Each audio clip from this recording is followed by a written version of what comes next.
புனித மத்தேயு எழுதிய நற்செய்தியிலிருந்து வாசகம். அதிகாரம் 7, இறைவசனங்கள் 7 தொடக்கம் 12 வரை. கேளுங்கள், உங்களுக்கு கொடுக்கப்படும். தேடுங்கள், நீங்கள் கண்டடைவீர்கள். தட்டுங்கள், உங்களுக்கு திறக்கப்படும். ஏனெனில் கேட்போர் எல்லோரும் பெற்றுக்கொள்கின்றனர். தேடுவோர் கண்டடைகின்றனர். தட்டுவோருக்கு திறக்கப்படும். உங்களுள் எவராவது ஒருவர் அப்பத்தை கேட்கும் தம் பிள்ளைக்கு கல்லை கொடுப்பாரா? அல்லது பிள்ளை மீன் கேட்டால் பாம்பை கொடுப்பாரா?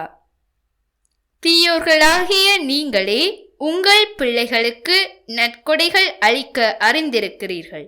அப்படியானால் விண்ணுலகில் உள்ள உங்கள் தந்தை தம்மிடம் கேட்போருக்கு இன்னும் மிகுதியாக நன்மைகள் அளிப்பார் அல்லவா? ஆகையால் பிறர் உங்களுக்கு செய்ய வேண்டும் என விரும்புகிறவற்றை எல்லாம் நீங்களும் அவர்களுக்கு செய்யுங்கள். இறைவாக்குகளும் திருச்சட்டமும் கூறுவது இதுவே.